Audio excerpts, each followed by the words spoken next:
इस कहानी की शुरुआत होती है आज के पाकिस्तान और उत्तर पश्चिमी भारत के इलाकों से, जहां लगभग 3300 ईसा पूर्व में एक क्रांति जन्म ले रही थी। जब दुनिया के बाकी हिस्सों में इंसान कबीलों में रह रहे थे और शिकार पर निर्भर थे, सिंधु नदी और सरस्वती नदी के उपजाऊ मैदानों में हमारे पूर्वज दुनिया का पहला नियोजित शहरीकरण यानी अर्बन सिविलाइजेशन खड़ी कर रहे थे।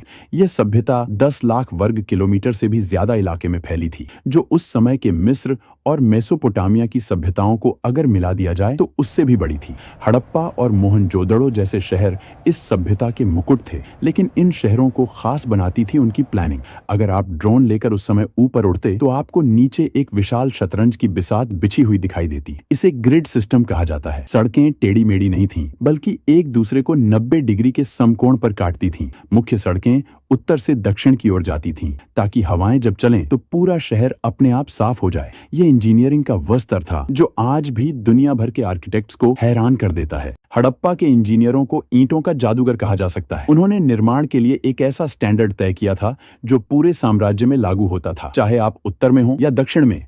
हर जगह ईंटों का अनुपात बिल्कुल एक जैसा था। यह समानता इस बात का सबसे बड़ा सबूत है कि 5000 साल पहले भी एक मजबूत केंद्रीय प्रशासन था जो इन मानकों को सख्ती से लागू करता था। घरों की बनावट भी कमाल की थी। मुख्य सड़क पर होने वाले शोर और धूल से बचने के लिए घरों के दरवाजे मुख्य सड़क की बजाय पीछे की गलियों में खुलते थे। लगभग हर घर में एक आंगन था, रसोई थी और सबसे चौंकाने वाली बात, एक निजी स्नानागार और टॉयलेट था। दीवारें इतनी मोटी बनाई जाती थीं कि गर्मियों में भी घर के अंदर ठंडक बनी रहे। यह वास्तुकला की वो समझ थी जो बताती है कि वे आराम और विज्ञान दोनों को महत्व देते थे। मोहनजोदड़ो के खंडहरों के बीचों बीच एक संरचना ऐसी है जो आज भी हमें विस्मित करती है, द ग्रेट बाथ या विशाल स्नानागार। यह लगभग 39 फीट लंबा और 23 फीट चौड़ा है। फीट चौड़ा एक जलकुंड था। इसकी इंजीनियरिंग बेमिसाल है। पानी रिसकर बाहर न जाए, इसके लिए ईंटों को जमाने में जिप्सम के गारे का इस्तेमाल किया गया और उसके ऊपर बिटुमेन यानी प्राकृतिक तारकोल की एक मोटी परत चढ़ाई गई। यह दुनिया का सबसे पुराना वाटरप्रूफिंग का उदाहरण है। इतिहासकार मानते हैं कि यह सामाजिक या धार्मिक अनुष्ठानों के लिए इस्तेमाल होता था। लेकिन पानी की कहानी सिर्फ यहाँ तक सीमित नहीं थी। गुजरात के धोलावीरा शहर ने तो जल संरक्षण में कमाल ही कर दिया था। यह शहर रेगिस्तान के बीच में था, इसलिए वहां के इंजीनियरों ने बारिश के पानी को इकट्ठा करने के लिए विशाल जलाशय और बांध बनाए। उन्होंने चट्टानों को काटकर ऐसे चैनल बनाए जो नदी के पानी को शहर के बड़े टैंकों तक लाते थे। धोलावीरा का जल प्रबंधन सिस्टम आज भी आधुनिक हाइड्रो इंजीनियर्स के लिए एक केस स्टडी है। हड़प्पा की अर्थव्यवस्था की रीढ़ थी उनका व्यापार, और इस व्यापार का केंद्र था लोथल। गुजरात के तट पर स्थित लोथल में दुनिया का सबसे पुराना जात मानव निर्मित बंदरगाह मिला है। यहाँ ईंटों से बना एक विशाल बेसिन था जहाँ समुद्र से आने वाले जहाज लंगर डालते थे। यहाँ से हड़प्पा के जहाज तांबा, हाथी दांत, मनके और लकड़ी लेकर मेसोपोटामिया, आज का इराक, ओमान और बहरीन तक जाते थे। मेसोपोटामिया के प्राचीन लेखों में हड़प्पा को मेलुहा कहा गया है। सुदूर देशों में मिली हड़प्पा की मोहरें इस बात का सबूत हैं कि उनका व्यापारिक नेटवर्क कितना विशाल था। वे वजन तौलने के लिए पत्थर के बांटों का इस्तेमाल करते थे।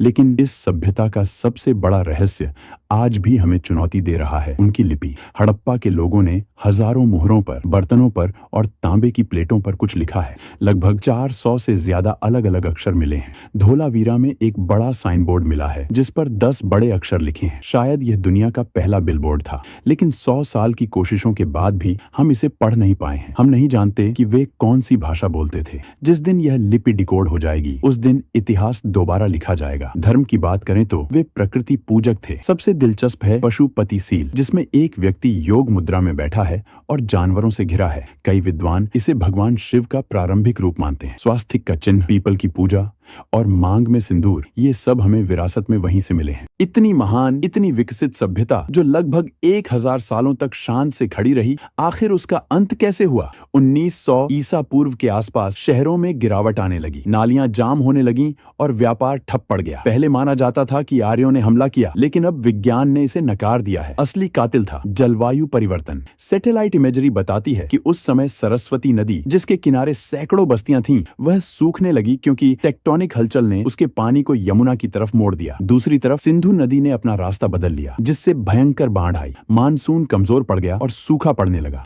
जब पानी ही नहीं रहा तो शहर वीरान हो गए। लोग अपने शानदार घरों को छोड़कर पूर्व और दक्षिण की ओर गंगा के मैदानों की तरफ पलायन कर गए। वे मरे नहीं, वे बस बिखर गए। हड़प्पा सभ्यता खत्म हो गई, लेकिन वह मरी नहीं। आज भी जब हम हाथ जोड़कर नमस्ते करते हैं, जब हम योग करते हैं या जब हम अपने घरों में आंगन बनाते हैं, तो हम अनजाने में उसी 5000 साल पुरानी परंपरा को निभा रहे होते हैं। हड़प्पा के लोग हमारे भीतर जीवित हैं। उनका खून और उनका डीएनए आज भी भारत की रगों में दौड़ रहा है। यह खामोश खंडहर हमें याद दिलाते हैं कि हम उस विरासत के वारिस हैं जो तब भी विश्व गुरु थी, जब बाकी दुनिया अभी चलना सीख रही थी। यह इतिहास सिर्फ मिट्टी में दबी ईंटों का नहीं है, यह हमारी अपनी जड़ों की कहानी है। बाकी ऐसे ही भारत सहित दुनिया के इतिहास या प्राचीन घटनाओं को समझने के लिए एंशिएंट इंडिया व्लॉग चैनल को सब्सक्राइब करें।